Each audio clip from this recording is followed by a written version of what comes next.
Nah, kita nggak tahu apakah yang disampaikan oleh Pak Jokowi ke Mabes Polri adalah asli yang beredar, aslinya, yang ijazah yang asli ini kan kopi ininya, atau ada ijazah yang lainnya, kita nggak tahu. Allah bisa apa ya seperti. Jadi kalau saya melihat sekarang usus ya, Dr. Tifa, Dr. Resmond dan lain-lain belum indikasi ada yang nama mensreal. Nggak ada niat jahat. Niat jahat. Oh, orang dari awal kok ruang lingkupnya seperti itu.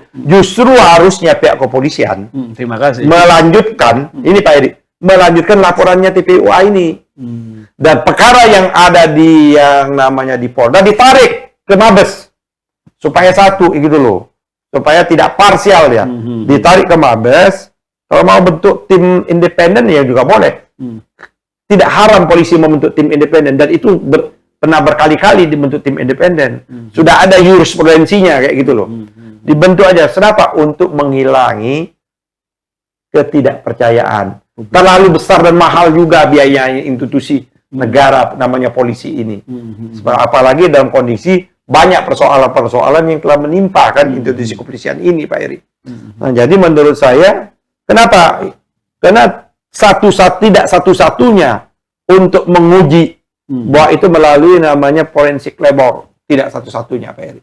Bukan satu-satunya. Bukan satu-satunya. Oke. Iya kan? Karena banyak. Itu bisa lagi. Berbeda juga pada ini. Kan kita punya hak. Kalaupun itu Dr. Tifa, Roy Suryo, dan lain-lain punya hak juga untuk menguji.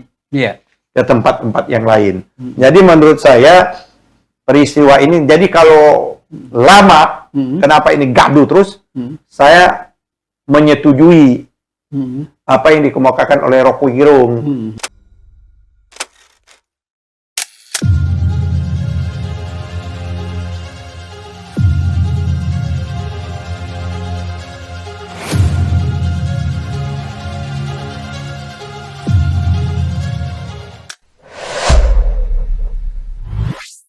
Bismillahirrahmanirrahim. Assalamualaikum warahmatullahi wabarakatuh. Pemirsa Masumi TV, Ahmad Yani Channel, dan Matra 64, serta channel-channel yang lain yang merupakan jaringan kita. Kita jumpa lagi sore hari ini untuk bincang-bincang masih soal ijazah palsu Jokowi Widodo, yang seperti kita ketahui, Joko Widodo sudah melapor ke Polda Metro Jaya tentang laporan-laporan yang terkait katanya di medsos. Ada 24 channel medsos yang dilaporkan oleh Jokowi telah mencemarkan nama baiknya dan memfitnah. Nah, kemudian kita ketahui bahwa kemarin tanggal 15 bulan Mei ini, Roy Suryo dan juga Dr. Tifa serta mungkin Rizal Fadila sebelumnya sudah juga ditanyai, diklarifikasi oleh penyidik di Polda Metro Jaya.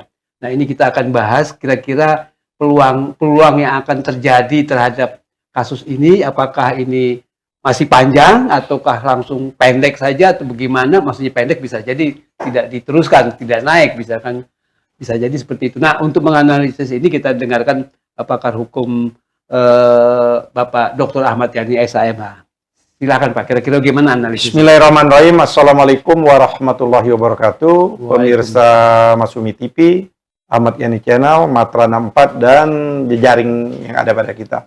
Dari Sabang sampai Merauke maupun kawan-kawan diaspora. Pak Eri, memang ini substansi pokok persoalan kita ini, ya kan, inti substansinya itu adalah sesungguhnya keraguan publik tentang Pak Jokowi ini sendiri.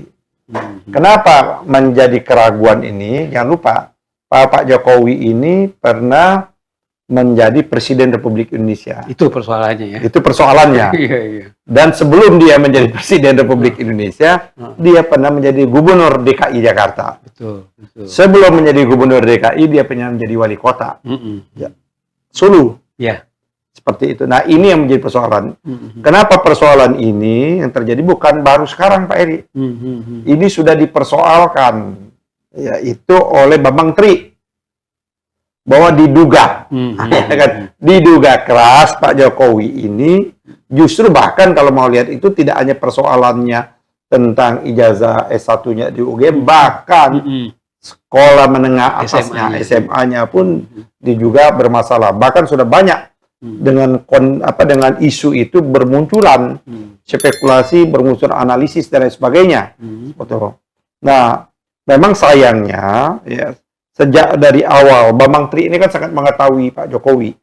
Bahkan kalau kita dengar wawancara-wawancaranya Bambang Tri lama, bahkan Pak Jokowi ini pernah beberapa kali juga mencoba untuk mengajak berdamai dengan Bambang Tri ini. Pernah pada waktu itu, ini bisa dicek jejak digitalnya, pernah di tempat orang penting juga, mantan ketua DPD, yang kebetulan rupanya kakaknya Bambang Tri ini pernah jadi anggota DPD. Ya, mungkin Pak Jokowi minta orang tersebut untuk memfasilitasi agar ya sudah tidak lagi mempersoalkannya ini, Bambang Tri ini. Jadi memang dia sangat mengetahui Pak Jokowi ini sendiri, dan dia sudah melakukan pendekatan yang namanya riset, paling tidak alanya Bambang Tri. Ya, melakukan investigasi, dan itulah yang dituliskan dalam bukunya Undercover, ya, Jokowi Undercover 1 itu maupun Jokowi Undercover 2, ya kan. Yang itulah juga yang menyebabkan dia ya kan akhirnya menjadi pesakitan. Tapi sekarang pesakitan bahkan dengan yang namanya Gus Nur. Karena Gus Nur ini mewawancarai. Jadi kita ini hati-hati juga nih. Adalah kebebasan ekspresi sebagai bentuk lompatan teknologi. Kayak kita di channel-channel YouTube ini bisa menjadi hambatan kalau pendekatannya adalah pendekatan represif. Ya, pendekatannya aparat penegak hukum menggunakan ini sebagai instrumen hukum untuk menghukum orang, gitu loh. Itulah yang terjadi pada Gus Nur. Padahal Gus Nur adalah mewawancarai Bambang Tri, mubahala. Ya kan, mubahala seperti itu. Tapi akhirnya kita sama-sama mengetahui kedua orang ini ya kan disangkakan oleh polisi, ya kan, menyebar berita bohong, fitnah dan sebagainya, yang sampailah dibawa ke pengadilan negeri Surakarta, Sulu seperti itu. Tapi sayangnya Pak Eri, sayangnya ini, menurut keterangan saudara Egy Sujana, yang kebetulan pada waktu itu tim lawyernya, dan di persidangan saya lihat juga, jaksa penuntut umum yang mewakili negara, ya kan, kepentingannya Jokowi yang diwakilkan oleh negara karena dia merasa tidak pernah menghadirkan ijazah Jokowi yang asli. Ini yang membuat kegaduhan ini. Padahal ini kan persoalan sederhana. Betul. Ya, seperti itu. Wajar pada waktu itu Pak Jokowi presiden, wajar warga negara mempersoalkan. Kecuali ada yang disangkut privasi, itu masih privat itu, kalau mempersoalkan ijazahnya Pak Eri. Mempersoalkan ijazahnya saya. Nah, saya bukan pejabat publik. Tapi tak kalah saya menjadi pejabat publik, itu sudah tidak lagi ada domain yang namanya privat Pak Eri. Betul. Nah, sayangnya pada waktu itu, ini menurut keterangannya jaksa penuntut umum juga tidak mampu menghadirkan ijazah aslinya Jokowi. Yang hadir adalah bentuk legalisir. Itulah yang akhirnya tidak tahu bagaimana proses pembuktian dan sebagainya, dianggap bersalahlah yang namanya si Gus Nur dengan Bambang Tri. Tapi bukan substansi tentang ijazahnya sendiri. Pada waktu bersamaan Pak Eri juga digugat oleh kawan-kawan Egy Sujana di Pengadilan Jakarta Pusat. Lagi-lagi tidak muncul ijazah itu, dan gugatannya Egy tidak diterima karena pengadilan menganggap di luar kompetensinya, seperti itu. Iya. Digugat lagi nih, digugat lagi ini kita mau lihat mensrea nih Pak Eri. Digugat lagi, sekarang berjalan itu. Nah sekarang kan banyak gugatan-gugatan bermuncul Pak Eri. Iya. Nah setelah itu peristiwa itu ya kan, itulah akhirnya muncul orang yang namanya Rizwan Senepar, yang ini pakar forensik digital, yang kebetulan alumni UGM. Dia mencoba melakukan penelaahan berdasarkan saintifik, berdasarkan ilmu keilmuannya, yaitu apa yang diupload oleh kader partai PSI yang menyatakan ada selembar bahwa ini asli ijazahnya Jokowi, seperti itu.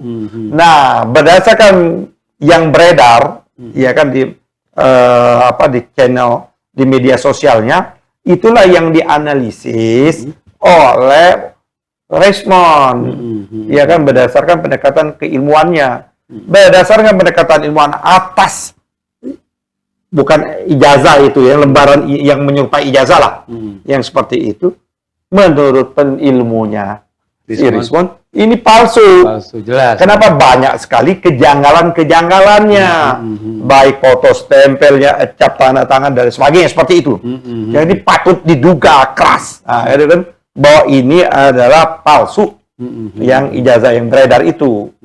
Nah, pada waktu yang sebelum itu juga Dr. Rizwan ini mencoba melakukan investigasi juga ke yang namanya UGM. Dia melihatlah skripsi-skripsi itu. Satu di antaranya ada skripsinya Jokowi. Dia punya dokumentasi. Nah, ini berjalan terus. Akhirnya TPUA, Tim Pembela Aktivis dan Ulama dan Aktivis, berkirim surat PRI ke UGM untuk menanyakan, ini. Dan juga berkirim surat ke Jokowi. Kan surat itu direspon Pak Eri. Direspon, dijawab, boleh. Ditentukanlah tanggal itu. Yang memang seharusnya tim TPUA. Tapi tim TPUA terlambat hadir.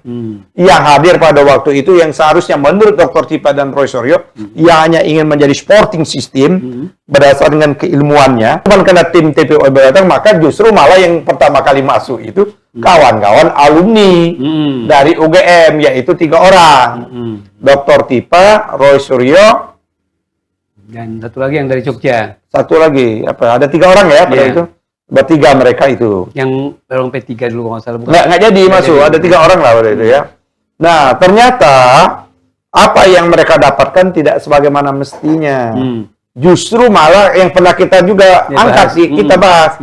Justru maka pihak UGM menghadirkan teman-temannya Jokowi yang seperti itu, yang tidak berimbang, ya kan? Nah, justru tapi tidak dihadirkan juga ijazahnya Jokowi. Menurut keterangan yang beredar pada waktu itu di media, justru menyatakan ijazah UGM sudah tidak punya. Yang memegang itu adalah si wisudawan langsung, ya Jokowi ya kan tentu. Dan ini memang wajar kan, mungkin ya. Nah, pada waktu yang bersamaan juga setelah lama diminta betul untuk menghadirkan skripsi. Itulah skripsi yang diberikan. Skripsi itulah dipoto oleh menurut keterangannya Roy Suryo. Dipoto lengkap. Jadi bukan Roy Suryo diberikan oleh pihak UGM, dipoto. Berdasarkan itu dianalisis lagi dengan keilmuan, banyak sekali kejanggalan-kejanggalan yang muncul Pak Eri. Deskripsi itu ya. Deskripsi itu mulai font hurufnya, bentuknya, tanda tangan dan macam lain sebagainya. Ya kan? Sumito berdasarkan keterangan anaknya bahwa ayahnya Sumitro tapi tulisannya tidak pakai UE, pakai su dan lain sebagainya, dan tanda tangannya tidak mirip dan lain sebagainya seperti itu. Jadi banyak lagi hal ternyata dari ini banyak sekali hal-hal yang baru yang ditemukan. Bahkan bermunculan ahli-ahli lain yang juga mempersoalkan itu, Pak Eri. Nah, karena ini menurut saya mungkin ya, ini baru hipotesis nih, baru asumsi lah. Pak Jokowi terpojok, ya kan? Apalagi, ya kan, pada tanggal itu TPUA, kalau nggak salah, memberitahukan bahwa tanggal sekian-sekian kami mau datang ke UGM. Tapi bahasa mereka kan biasa lah. Ini kan bahasanya namanya media sosial, gluduk dan sebagainya kan. Nah, tapi diterima kan, setelahnya TPUA, setelahnya alumni, TPUA kan datang juga, diterima juga sama UGM. Dan dia pergi lagi ke Solo, diterima lagi 3 orang, Rizal Fadila, Damai Lubis, dan Kurnia, gitu loh. Damai Lubis dan Kurnia adalah lawyer, Rizal Fadila kan aktivis. Pertemuan, tapi sayangnya nggak ditunjuk juga oleh Pak Jokowi kan, ijazah. Bahkan yang ditunjukkan oleh Jokowi itu adalah wartawan. Nah, inilah yang akhirnya dilaporkan ke Gerain itu Pak Eri oleh Jokowi, yang tadi menurut keterangannya Ibu Nora tadi tanggal 26 Maret. Ya, peristiwa itu ya. Peristiwa tanggal 26 Maret. Kita nggak tahu peristiwa 26 Maret ini. Ada beberapa peristiwa. Apakah peristiwa 26 Maret ini peristiwanya press conference-nya, ya kan? TPUA yang memberitahukan akan melakukan kunjungan baik ke UGM maupun ke Solo, ya kita belum tahu. Karena menurut dari Ibu Nora yang mendampingi juga tidak Ibu Dr. Tipa kan keberatan, ya kan? Karena memang dia tidak hadir. Nah, kalau kita melihat dari konstruksi yang ini Pak Heri, sebenarnya ini khususnya ya Dr. Tipa, Roy Suryo ya, mana saya lihat tidak ada mens reanya, motif jahat. Karena dia hanya pendekatan ilmiah kan. Betul, betul. Kenapa? Ini kena tembak motif main ini karena sudah menjadi isu publik. Kenapa jadi isu domainnya isu publik? Karena Jokowi ini pernah menjadi pejabat negara dan sekarang menjadi pejabat negara. Karena pengawas dan antara seperti itu. Berdasarkan keputusan MK yang baru kan, pejabat negara tidak masuk kualifikasi rumusan unsur-unsur pasal itu seperti itu. Nah, sekarang ini kalau kita lihat mengkonstruksikan dia kembali, Pak Eri, dari keterangan itu, kan kalau namanya surat klarifikasi, klarifikasi ini gini, di dalam hukum acara pidana, di KUHP memang tidak diatur.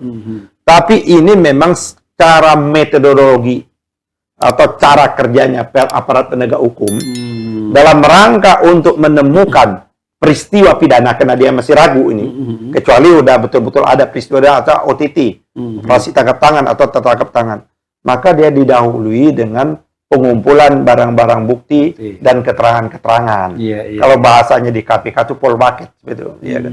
Nah, full bucket inilah, ya kan, di dalam rangka untuk siapa pihak yang dimintakan informasi itulah dimaksud memberikan klarifikasi. Nah, dalam rangka untuk betul memotret apakah peristiwa ya, atau perbuatan atau tindakan ya kan yang bisa dikualifikasikan perbuatan pidana atau tindak pidana seperti itu. Diklarifikasi itu. Dia itulah polisi lagi mencari. Iya. Nah, karena dia membingkai sendiri, kan polisi membingkai adalah peristiwa yang dilaporkan oleh Pak Jokowi 26 Maret, maka memang peristiwa 26 Maret itulah yang harusnya lebih dahulu. Kalau peristiwa 26 Maret itu Jokowi merasa, ya kan, harusnya yang diklarifikasi pertama kali itu pihak Jokowi yang lebih banyak. Harusnya ya. Harusnya. Betul. Nah, pertanyaan kita itu adalah, ya kan, apakah betul, ya kan, ini pertanyaan nih Pak Eri, pada peristiwa 26 Maret itu, ya kan, terus Pak Jokowi melaporkan peristiwa-peristiwa lain yang katanya ada channel YouTube dan sebagainya, yang dia membuat tersinggung, yang buat dia terhina. Nah, yang mana? Perbuatan-perbuatan mana? Perbuatan kalau tidak pidana ini, tempus dan lokusnya itu penting. Dan perbuatannya itu penting. Kapan dilakukannya tindak pidana itu, terus waktu itu, di mana tempat terjadinya, terus peristiwanya apa, gitu loh Pak Eri. Gitu loh. Itulah kata kuncinya. Nah, kepada Ibu Tipa, ini kan saya termasuk tim hukumnya juga, ya kan? Tapi karena ini kita serahkanlah kepada junior-junior untuk damping ini. Seperti itu. Nah, berdasarkan keterangan dua rekan kita atau rekan kita yang mendampingi baik Suryo maupun Dr. Tipa tadi Ibu Nora, maka memang panggilan polisi itu menyangkut hal tersebut. Maka polisi punya hak untuk melakukan menanya, klarifikasi, tapi orang yang terklarifikasi berhak juga untuk tidak menjawab kalau tidak sesuai. Karena pidana ini adalah kalau diminta keterangan sebagai saksi ya, ini walaupun sebagai saksi belum saksi ini. Belum saksi ya. Kalau saksi itu udah masuk peristiwa penyelidikan dan penyidikan. Belum termasuk BAP. Ini belum. Ini sesungguhnya belum termasuk dikualifikasikan BAP. Kalau mau BAK. BAK masih ya. Berita acara klarifikasi gitu loh, bukan BAP. Nah, memang apa namanya? Orang betul-betul kata kuncinya melihat sendiri, mendengar sendiri, mengetahui sendiri peristiwa ini. Nah, kalau kita potret yang lebih spesifik tanggal 26 terhadap Roy Suryo dan Ibu Dr. Tipa ini memang tidak dia juga nggak tahu apa peristiwanya, di mana peristiwa, terus siapa yang itu nggak tahu seperti itu. Itulah jadi kalau kita konstruksikan di situ. Jadi pihak polisian mencoba untuk mengembangkan, tapi di sini punya hak untuk tidak menjawab karena dia keberatan sesuai ini aja. Nah, oleh karena itu, cuman kalau kita masuk ke substansi yang lain, Pak Eri, ini substansi lain. Ini sesungguhnya ini peristiwa ini sederhana. Kalau memang dari awal sebagai pejabat publik, sebagai orang pernah jadi presiden, pernah jadi gubernur wali kota, menampilkan saja. Tunjukkan saja ijazah. Ada apa sengaja ini kok bertahun-tahun lebih? Ini kan orang menimbulkan spekulasi, menimbulkan asumsi, menimbulkan hipotesa. Sah Pak Eri. Karena dia pejabat publik. Tidak bisa dikualifikasikan menurut pandangan hukum saya, itu langsung serta-merta bisa ditarik menjadi perbuatan penghinaan dan pencemaran baik. Apalagi ini menyangkut salah satu syarat dia untuk menjadi pejabat publik, kayak gitu loh. Betul. Ini kan bukan masalah pribadi dia. Syarat untuk menjadi pejabat publik itu adalah, ya kan, syarat pernah sekolah paling tidak SMA. Walaupun kalau kata Rocky Gerung, ijazah itu adalah tanda orang pernah sekolah, bukan tanda orang pernah berpikir. Betul. Betul itu. Cuman ini kan salah administrasi. Nah, kalau seperti itu menurut saya, Pak Eri. Nah, kalau kayak gitu, ya kan, harusnya, karena bersamaan juga sudah ada laporan dari TPUA ke Mabes Polri atas dugaan Pak Jokowi menggunakan ijazah palsu, gitu loh. Sudah ada laporan. Tapi laporan ini mati suri. Nggak ditindaklanjuti. Baru laporan ini bekerja keras setelah Pak Jokowi melapor. Saya agak ngeri-ngeri sedap juga, Pak Eri. Saya mohon betul-betul memberikan warning, betul-betul memberikan atensi dan perhatian kepada pihak kepolisian. Bekerjalah secara netral dan profesional. Pada satu saat bisa ditutup-tutupi, tapi kebenaran itu pada satu saat dia akan muncul dengan sendirinya. Jadi jangan rusak institusi itu, Pak Eri. Hanya untuk sekedar melindungi atau melegitimasi gitu. Menyelamatkan ya, itu berbahaya sekali itu. Apalagi sekarang ini sudah berubah. Saya ingatkan kepada kawan-kawan kepolisian, karena saya ini pernah jadi mitra. Bahkan dulu dikecam oleh orang-orang seolah-olah menjadi pembela kepolisian. Pada waktu itu memang kita lagi on the track, Pak Eri. Pada waktu berhadapan dengan KPK, kita melihat KPK abuse of power, menggunakan kewenangannya tidak pada tempatnya. Kebetulan berhadapan dengan institusi kepolisian, bukan kita bela polisi. Salah di luar menganggapnya Ahmad Yani Komisi 3 membela polisi berhadapan KPK. Tidak. Kita ingin meluruskan penegakan hukum itu tidak digunakan sesuka-sukanya. Ya pada waktu itu polisi yang menjadi sasaran kan? Atau tokoh-tokoh polisi atau oknum polisi. Nah, karena seperti itu, ya walaupun saya sempat juga nyaris ditangkap juga sama polisi ya kan. Di sini seperti. Nah, jadi menurut saya pihak kepolisian betul-betul harus objektif betul. Objektif, akuntabel, tidak berpihak. Ya seperti. Nah, harus dilihat seperti ini. Karena ini tidak hanya sekedar ijazah yang sedang, kalau tidak bermasalah Pak Edi kalau ijazah, karena sudah ada keterangan dari UGM. Ini persoalannya UGM ini udah babaliut kalau bahasa Sunda kayak gitu. babaliut. Karena dari awal ini masalahnya orang sudah untrust, orang tidak percaya kepada institusi. Karena jawaban maupun caranya dan sebagainya seperti itu, ya kan? Nah, bahkan ini bisa kita membongkar kalau skenario apa di balik ini, Pak Eri. Apa iya ada yang namanya, kita nggak punya ilmu, Pak Eri. Mulai skripsi, tidak ada tanda tangan, ini kan menimbulkan banyak sekali pertanyaan-pertanyaan. Terlalu mahal biayanya buat UGM, Pak Eri. Terlalu mahal. Ini menyangkut kredibilitas, Pak Eri. UGM ini kan universitas besar loh. Salah satu paling tidak Big Five seperti itu, 5 besar. Ya kan, yang diakui dunia, Pak Eri. Bukan hanya diakui Indonesia aja, kasihan yang lain-lain. Hanya gara-gara mungkin ada, kita nggak benar dulu, ada orang yang dekat yang pernah berkuasa di UGM, ketahuan tetap aja. Nah, inilah yang sekarang ini jadi persoalan, Pak Eri. Kalau Pak Jokowi mempersoalkan ada orang-orang yang menuduh ide jatuh, ada orang kalau yang sekarang ini yang bukan, yang menurutnya Pak Jokowi kemarin sudah mengantarkan ijazahnya, ya kan?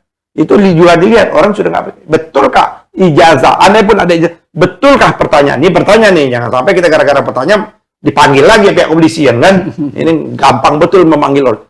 Ini kita bertanya sebagai warga negara, betulkah ijazah yang ada itu adalah produk yang sesungguhnya? Pada tahun 85, ya kan? Ya kan, dengan teknologi sekarang, ya kan betul. Nah, jadi pertanyaannya, kalau sekarang berarti yang diedarkan oleh kader salah satu partai itu gimana? Yang sudah dianalisis, ya kan? Sedemikian rupa oleh Dr. Resmond, ini palsu, tidak sesuai dengan aslinya. Kenapa? Banyak sekali kejanggalannya. Mulai fotonya, mulai cap stempel dan lain sebagainya seperti itu. Mulai hurufnya dan lain sebagainya seperti itu. Nah, kita nggak tahu apakah yang disampaikan oleh Pak Jokowi ke Mabes Polri adalah asli yang beredar, aslinya, yang ijazah yang asli ini kan kopi ininya, atau ada ijazah yang lainnya, kita nggak tahu. Allah bisa apa ya seperti. Jadi kalau saya melihat sekarang usus ya, Dr. Tifa, Dr. Resmond dan lain-lain belum indikasi ada yang nama mens rea. Nggak ada niat jahat lah. Niat jahat. Oh, orang dari awal kok ruang lingkupnya seperti itu. Justru harusnya pihak kepolisian Terima kasih. melanjutkan, ini Pak Eri, melanjutkan laporannya TPUA ini. Dan perkara yang ada di yang namanya di Polda ditarik ke Mabes. Supaya satu, gitu loh. Supaya tidak parsial ya. Ditarik ke Mabes. Kalau mau bentuk tim independen ya juga boleh. Tidak haram polisi membentuk tim independen. Dan itu pernah berkali-kali dibentuk tim independen. Sudah ada jurisprudensinya kayak gitu loh. Dibentuk aja. Kenapa? Untuk menghilangi ketidakpercayaan. Terlalu besar dan mahal juga biayanya institusi negara namanya polisi ini. Apalagi dalam kondisi banyak persoalan-persoalan yang telah menimpa kan institusi kepolisian ini, Pak Eri. Nah, jadi menurut saya, kenapa? Karena tidak satu-satunya untuk menguji bahwa itu melalui namanya forensic labor. Tidak satu-satunya, Pak Eri. Bukan satu-satunya. Ya? Bukan satu-satunya. Oke. Iya kan? Karena banyak. Itu bisa lagi. Berbeda juga pada ini. Kan kita punya hak. Kalaupun itu Dr. Tifa, Roy Suryo, dan lain punya hak juga untuk menguji. Iya. Ke tempat-tempat yang lain. Jadi menurut saya peristiwa ini, jadi kalau lama, kenapa ini gaduh terus, saya menyetujui apa yang dikemukakan oleh Rocky Gerung beberapa waktu yang lalu. Justru dia membuat rally-rally panjang ini. Kalau main bulu tangkis apa namanya? Iya, rally panjang. Rally panjang. Main banglung main panjang itu Jokowi sendiri.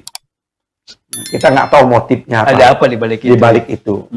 Kalau betul itu ijazah Jokowi punya ada dan betul asli, pertanyaan kenapa dia membuat rally panjang? Ada motif apa? Iya kan? Iya. Ada motif.